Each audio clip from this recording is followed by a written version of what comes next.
Hey everyone, it's Christine here, and I'm talking very quietly because I am holding my baby who's sleeping, trying to keep him asleep.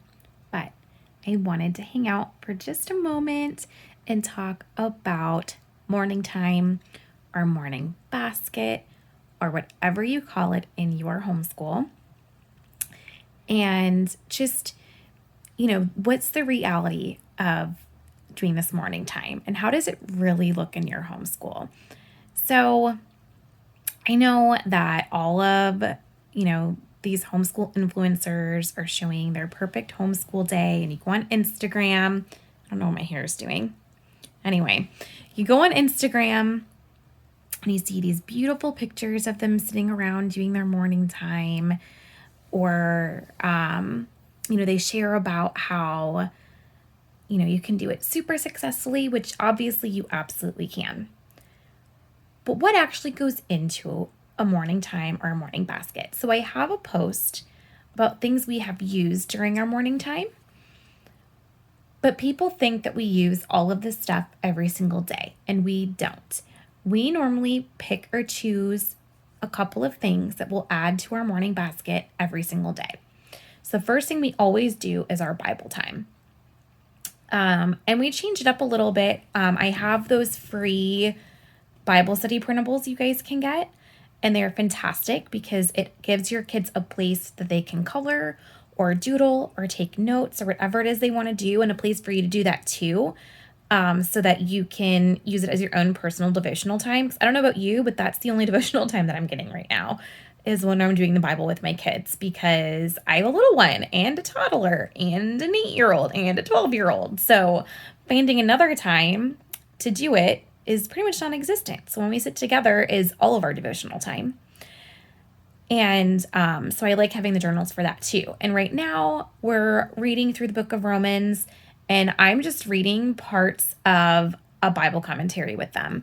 So that's just a little bit more in depth than just reading it. So we can all understand, why are these things taking place back then and all of that stuff that I love about Bible commentaries.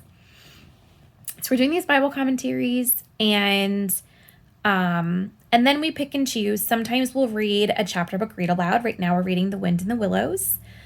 And then some days we don't do that. It just depends on how much time we have to do school that day. And some days we'll do our science from Rabbit Trails Through Science, and we'll read the books for that or do whatever activity goes with it, or vocabulary, copywork, whatever. We'll do that as a part of our morning time together. And sometimes we'll do part of our history, which right now I'm just making stuff up. It's not going to become a Rabbit Trails, I don't think. Maybe I'll make a blog post about it or something. We're just studying ancient Egypt. And I'm just finding books, and we're doing fun activities. And we actually ran to Hobby Lobby today and got some paint. We're going to make some really cool King Tut masks. So I'll probably share those on my Instagram for you guys. But just, whatever. We just read Who Was King Tut, and there were some other books we just found at our library. They're nothing special. I don't remember titles or anything. We're going to start learning about mummification and stuff like that. Which one of them is Mummy Cat, I think is a really good one. And we were doing Art History Kids, which is in my post for Morning Basket as well. So we'll incorporate that sometimes. Again, that's not an everyday thing. That's a once a week thing for Art History Kids. But we went into their archives and we found the Egypt lesson, because we did not do that when they were doing it last year. So I pulled that out of the archives, because as a member of the studio, you get one archived lesson that you can pull out and do once a month. So I pulled that out. So we've been doing that. And I found some cool books to go along with that as well. And Lotus, who writes those, gives some really cool books you guys can do. That's where I found the title of Mummy Cat, was from her. So we did a little bit of that with our history. So we'll do that as a part of our morning time. But that doesn't all happen in one day. We will do Bible, read aloud, history, or science. And then that normally is pretty much it for our family morning time.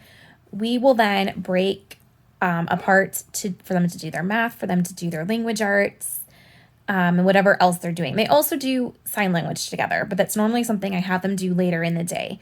because once we do that morning time together, they kind of need like that brain break from being in just books. And so they'll go do their math, which they're doing all their math on the computer right now. So it'll give them just like that change of pace, right? So I think that people's expectations of these morning times is that they're spending hours doing all of their subjects all in morning time. How do you put this in a morning basket? We don't use a physical basket in our house. I simply am just having them pull books off of our bookshelf, or in our school cabinet, we'll have the books we're using. And that's what we're doing for our morning time. It doesn't have to be complicated. It doesn't have to look beautiful. In fact, I tried to do a video of it this morning, and guys, my phone didn't record. I was so sad. We had it set up on a tripod so that we could give you guys like a fast-forward glimpse of what our morning time looks like and how it's always interrupted, right? We had bathroom breaks. Someone grabbed a banana. My daughter went potty, needed wiped. Baby needed fed. Like, there was all of these interruptions, and that's just a normal part of our morning time in our homeschool. So it doesn't need to be perfect. It absolutely does not need to be neat and tidy and pretty and Instagram worthy. It can be a mess, and it can still be very successful. So I just wanted to make this quick video just to encourage you guys during your morning time to look through my morning basket post, because there's some really great things in there and some great resources that I've already mentioned a little bit of.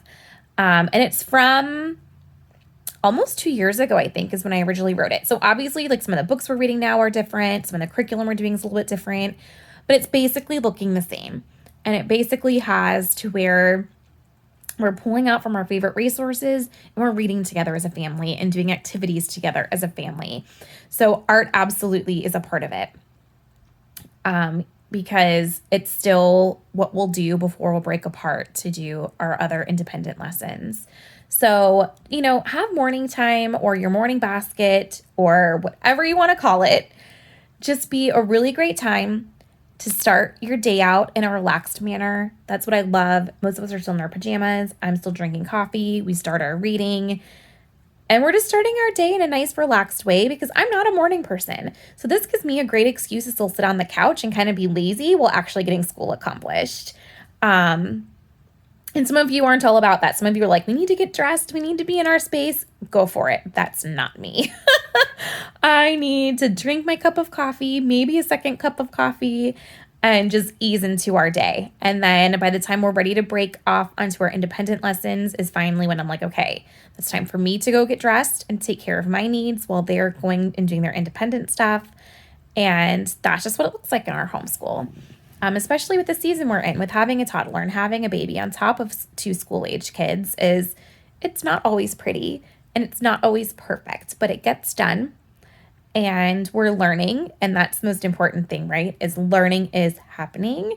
And for the most part, we're enjoying all of the learning that we're doing too. And that's something that obviously is a huge thing that we need to encourage, that love of learning in our homeschool. So I hope you're able to get some ideas about your morning basket from my post.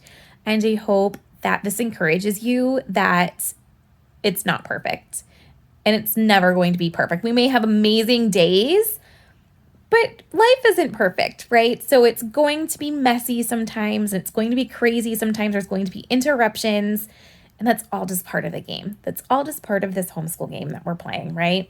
So I hope that you guys have a fantastic weekend. We may get some snow in the morning, which I'm super excited about. So we might break out our Snowflake Bentley book. If you guys haven't seen the free lesson I have for that, it is on the Rabbit Trails Through Science page on my website. So you guys can snag that if you haven't gotten it yet. And yeah, so we'll see what happens with the snow coming in our area. That's something that doesn't normally happen where we live. So fingers are crossed that we get some snow and that we can just have a nice snuggly morning together reading. So I hope you guys have a great weekend.